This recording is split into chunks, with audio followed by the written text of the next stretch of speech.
Welcome to another episode of the Making Champions Season 4. I'm your host, Coach Tyree Price, and today I have a special guest, none other than Coach Curtis King of Park University Gilbert, NEIA's own. I want to thank you for joining us on the program today. Thank you for letting me be here. Really excited for the show. Well, you know, you're an assistant coach there at Park University in Gilbert. What is your role? My responsibilities just got a lot bigger. Mainly, I've been over the sprints group, and I have to start coaching jumps as well. We have a distance coach, and then I handle basically all the sprinters, jumpers, hurdling, just all of it at this point. Well, I've been in that situation before. Now, this thing about it, we just met not too long ago, yet I saw something in your demeanor and everything, and I was like, man, I got to get you on the show, and wanted to be able to highlight what you're doing, how you get to where you are now, and then how you are helping with the assembly of a championship program there. So now, where is Park University Gilbert located? Smack dab in the middle of Gilbert, Arizona, right on the border of Chandler. Is legit right downtown Gilbert. Okay. So yeah, for anybody who's ever been here. So now, how did you come to be the assistant coach there? So basically, my sister-in-law, she's always trying to help me, you know, and other coaches just around. It's like, apply for this job. It's right down the street. It'll be convenient. They're looking for a sprint coach. They need one like ASAP. So I applied for it, and then I reached out to the head coach. He called me back. He was like, yeah, I want you. You know, we talked about, you know, a salary is NAIA, so I'm not getting a lot. But, you know, just to get used to the collegiate setting, especially coming from high school. So, you know, just kind of getting into it. Yeah. So in a short amount of time, I'm guessing that you moving, you know, in a short amount of time, you must have done some major impactful stuff with the program in order to get to that plateau. What do you feel that you were doing to assist your head coach in maintaining a program of success? Basically, I interact with the kids probably the most. I'm the one that's, you know, asking how their day is, setting up the weight room workouts, setting up the sprint workouts for our kind of mid-distance, like our 4-8. They're actually coming to do blocks with me. And Park is a really unique place where we don't have a track. So I had to reach out to my former high school and set up a time that we can train, set up a weight room that we can go, what times we can be in the weight room. It's just doing everything I can to help these kids. They had a really hard time last year, so just trying to help them grow and just instill confidence in them. Okay. So I guess that you were a student athlete when you came through. So what events did you participate in? I was a 60 through 4x4 guy. I don't really say I was 400 guy, but my main events were the 1 and 2. That's kind of where I shined. Yeah. So So now you're taking on jumps, and you said with the mid distance, the long sprints, mid distance route. Mhm. That's a long way from coming from the short side. Yes, yes, yes. It's been a lot of talks, heart to hearts with the athletes. Um, Only thing I can say is that, I do have to try to have that balance of, are they getting enough volume? Because it's where kids nowadays, they feel like they got to run long to really feel like in shape. And so just having those talks with them, kind of helping them understand that you don't have to go out there and run for 2 miles to feel like you in shape. Like, we got workouts that specifically hit, certain energy groups. Like, I need you to, I don't care how long you can sprint. I need you to be able to hold your sprint, keep that endurance up, like speed endurance, basically. Well, it's key that you said building relationships with your student athletes, and of course, you have to build a relationship with the staff that's on there in order for the functionality of the program to exist. So, how besides the now away from the student athlete, how do you develop your communication skills with your compadres, your other coaches on staff? Just a lot of talks. We always try to be transparent with each other. Anything's going on personal, like we always keep that kind of, family vibe. We lean on each other for advice. Um, I get a lot of that just from, working under Maurice Green and just having that relationship. So I just kind of brought that to Park, especially me being the only sprinter, and the other two coaches were distance guys. So they kind of lean on me for sprints. I kind of lean on them for, when we need a little bit more distance in it, and just how to incorporate it and keep everybody functioning efficiently. So now you mentioned Maurice Green. So now, what capacity did you work with Maurice Green? So he trained me my last 2 years of running professional. And then he actually asked me to be his assistant sprint coach at ALA Gilbert, which is like right down the street from Park. So most of my ideology and just personality on the track comes a lot from him. So he's always dancing around and being super vocal. So I'm basically just like it. Like, he's gone, nobody knows, because I'm basically him. Um, so like, we have a very interesting relationship to where, we kind of know, like, even if we didn't talk about the workout plan, I basically know who's going to do before he even puts it down. So it's been cool having that dynamic, being such a sprint heavy school, and then switching towards like a more like NAIA is more distance focused, it seems like to me. So just kind of bringing what I know and my energy to, Park. So at Park University Gilbert, what's the transition been of developing a championship mindset, and then also bringing in the athletes to come in there to fulfill this championship run? That's probably been the hardest part of this. Park is like a little bitty school. They basically don't have any facilities. We do most of our workouts through Legacy, and like I said, we have track at ALA. Just my kids had it so hard last year. So just building up that trust was hard initially, because they come from, smaller high schools. NAIA kids feel like they're not as fast. They see a SC, they see an ASU, and they're like, oh my goodness, right? They get scared. And I just have to let them know that you belong here too. Like, they see races awful times. Like, if somebody next to you, unless he's just really outweighed, you're probably just as fast as them, And then my kids was training on asphalt tracks, no spikes. Like, it's just stuff that I felt like they got shortchanged a lot. And it wasn't even budgeting issues. Like, clearly I don't know about all that, but college kids practicing on the asphalt track is not, like, I don't want anybody practicing on the asphalt track. So just that has been so hard, and a lot of these kids, they have high school mentalities. It was like, well, this worked in high school. That's not gonna work in college.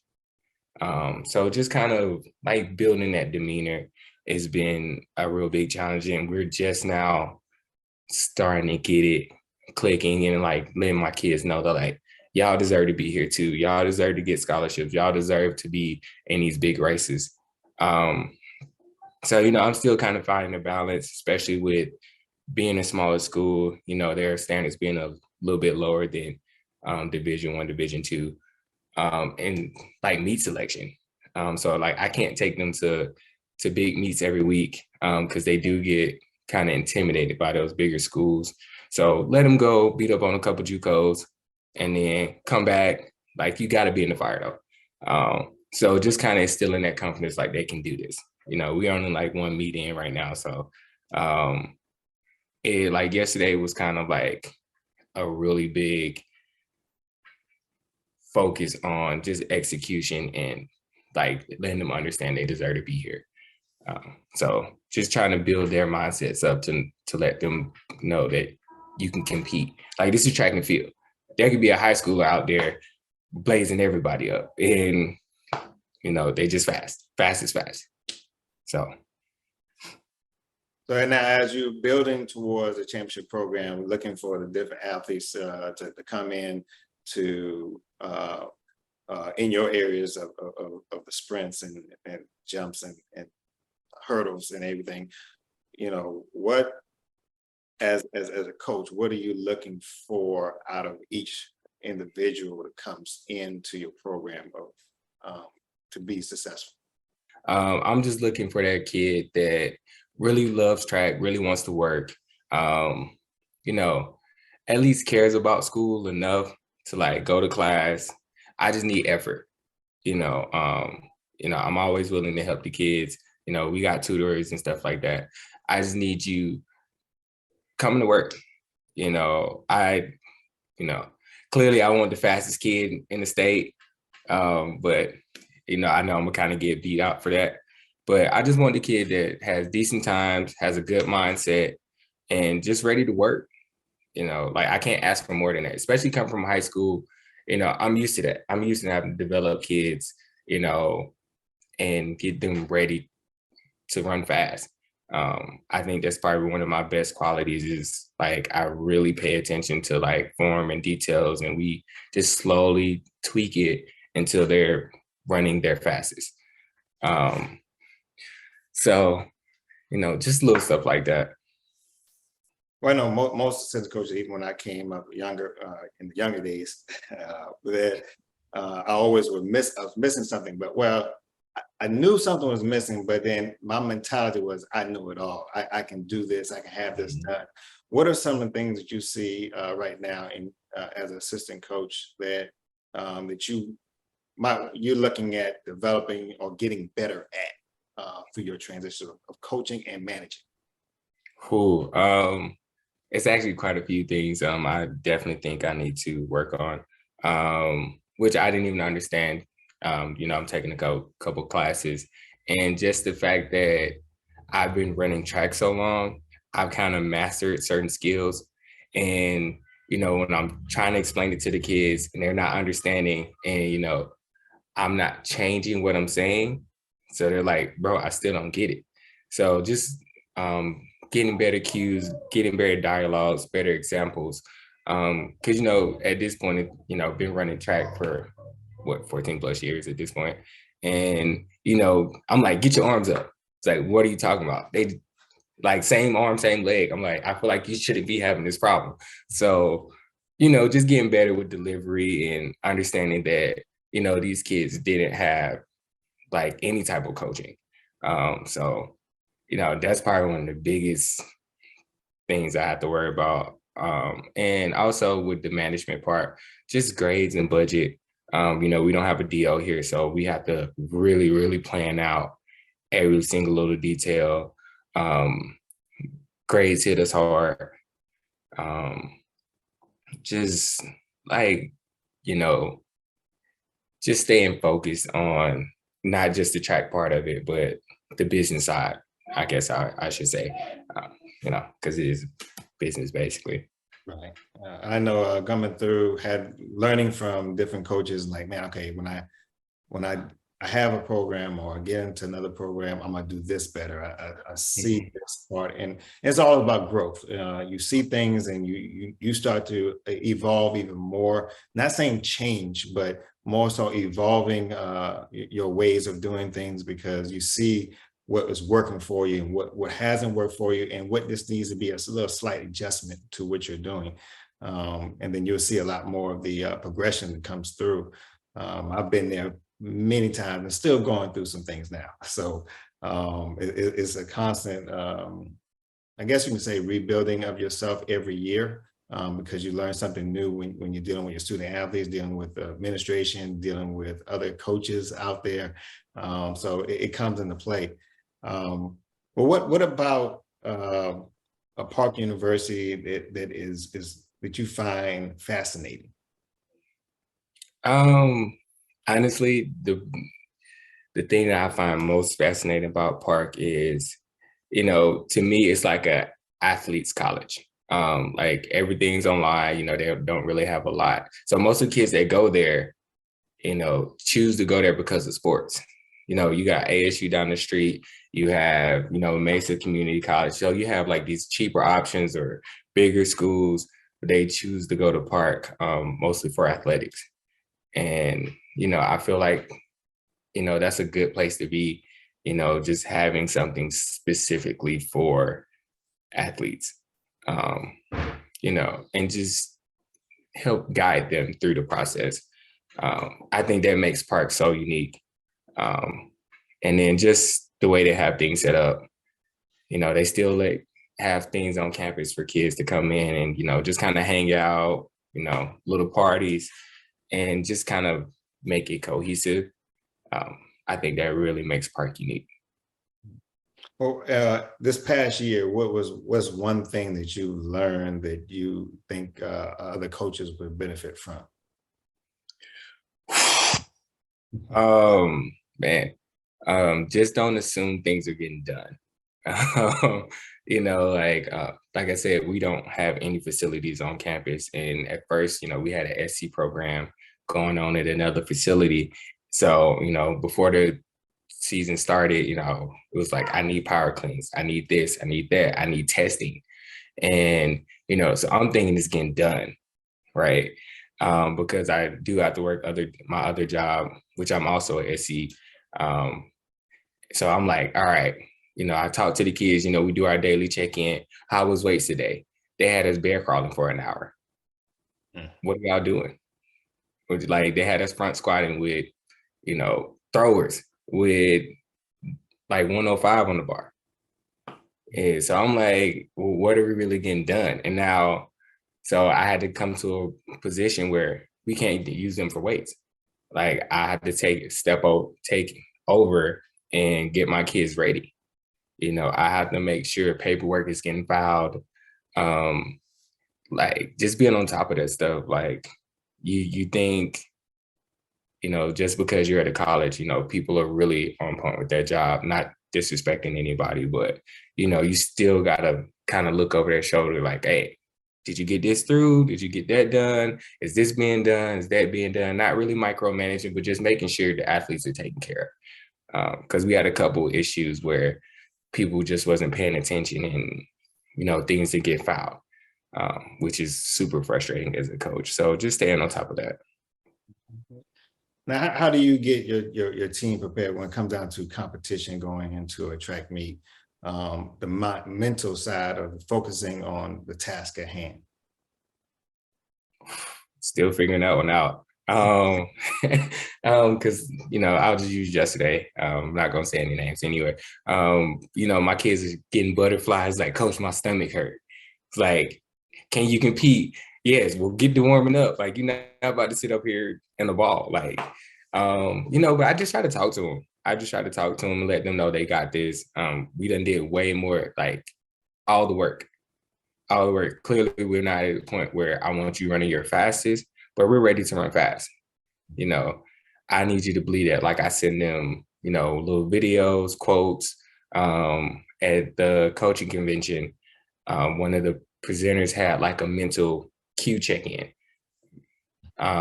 So I I kind of changed it just a little bit. And I sent it to him, like, go through this before, we start warming up. Make sure you lock in, make sure you focus, make sure you trust, if you're gonna think, have one cue, arms. You at this point I done yelled at you enough so you know what your cues are.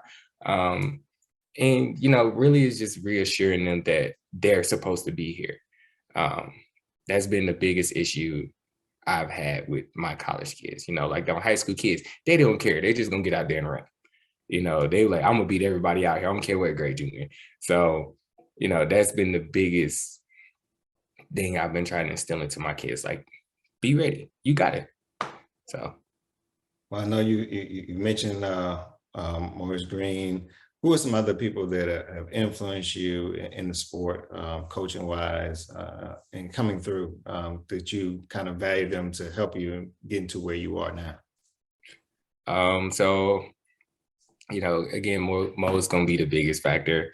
But then Coach Evans at South Mountain High School, he's always making sure I'm, programming, just keeping track of everything. He's so on me about it because, sometimes, especially, working with high schools, I can be a little lazy and, all right, we did this today. It's like, where were the times at? Like, where are your times at? Like, I didn't write them down today. You need to do better. So he's always on me, always pushing me to get better. And I really appreciate that from him. And then, Coach Miller, his just demeanor, ASU, he's always willing to talk. Just kind of guide me through this process, because I recently decided I wanted to be a collegiate coach. And, he's just telling me what I should be doing, who I should be talking to, what my program, not necessarily the layout, but like I should be programming. I should have this ready, just in case a job comes up, stuff like that. And then one of my favorite coaches, Andreas, from Altus, and Coach Stu too. Yes, Stu, I said you. Just the way they attacked training, and just being like super critical, super critiquey. Like I get all those kind of mindsets and just kind of put them into one. Like I'm a different version of kind of everybody, packed into one little ball. Like, Mo's energy, Stu and Andreas, like technical side, Mr. Evans, like you need to be documenting everything. Coach Miller, just calm demeanor. Like those are the coaches I kind of lean on the most. And outside of that, it would be my JUCO coach, Coach Sylvie. He doesn't coach anymore, but he was probably the best coach I ever had, just because of, just how he treated track and field and his athletes. Like he always made sure, like, all right, we need to be doing this, we need to be doing that. You haven't done this, get it done. So I always appreciated that. So that's them. Well, it was just amazing how we met at a table, but just watching your demeanor and how you carried yourself even at the table, even though you didn't say much, but it was something like sparking a conversation, like this person, I think he'd be a great person for the show. And, I think that you're proving that right now with the insights that you're giving in. What do you feel is the next step for success for you? Define success. Well, in fact, define success for you. First off, thank you for inviting me on the show. And second, just get my athletes prepared for nationals. Like I really, like my kids have never been to nationals. So like every day I'm like, all right, our times need to be here. We need to be on this pace. Let's get to nationals. Like I said, my kids had such a bad time last year, really getting neglected. And I'm just trying to really be on them and help them understand, like, I want y'all to go to nationals. I can't want it more than you. Like, that's what success looks like to me. Like, no matter what school I'm at, I want you competing at the top. Whether it's NIA, JOs, NCAAs, like I want you at the top competition you can get to, and if or when I make the transition to D1, I want my kids getting ready for the world teams, the Olympic teams. Like, I want you to enjoy this sport in its entirety. Like, because nothing feels better than, going to nationals, your first year. It's like, oh man, I made it. And then you're like, dang, these people fast. And then, next you're like, man, it's just a race. Let's get out here and go. So like just seeing that evolution of an athlete is like so motivating to me, Cool. Well, I hope everyone out there has learned a lot from Mr. Curtis King, assistant coach at Park University Gilbert in Gilbert, Arizona. Yeah. Mm-hmm. So this man is a tremendous asset. He's worked his way through in a short amount of time. He's already elevated himself, and he's trying to elevate the student athletes at the same time and his co-workers to be on that course of making us champions. So I want to thank you again for being a part of the show. I want to give you an opportunity to say anything that you want to say to the audience, some words of wisdom, anything that you have in mind. It's on you right now. Ooh, this is probably the hardest question of the day. No, just believe in your coaching styles, your tactics, but always be willing to learn. That's been a major deal for me. Again, I have, like I said, all the coaches, they're all different style coaches. Mo, he's old school, John Smith style, a lot of volume. Coach Evans, he's straight acceleration, short sprints, clearly Altus, Max V, just all these different coaches in the way they kind of do it, and just being open to it, and like don't close off, certain strategies, because everybody's not the same. Athletes respond to different things. Some kids really do need a lot of volume to feel like they're mentally prepared for races, and some kids don't. Like, it's weird, but it is what it is. So that would be my biggest thing. Just thank you to everybody that poured into me, motivating me to coach because I didn't want to coach, and just really supporting me, especially my wife, my family, just being there for me. So that's it. One last thing, I see you wearing some letters on your sweat. Yeah. Proper Alpha Psi. Anything you want to say to your fraternity? Yo, baby, yo, let's go. So again, this is the Making of Champions season 4. We want to thank you for watching the show. Hopefully you got something out of this and you'll be able to take this, use these nuggets that were dropped on you today, use this for growth, and use this for experience. If you would, please just like, share, and subscribe to the program. Have a great day. Peace.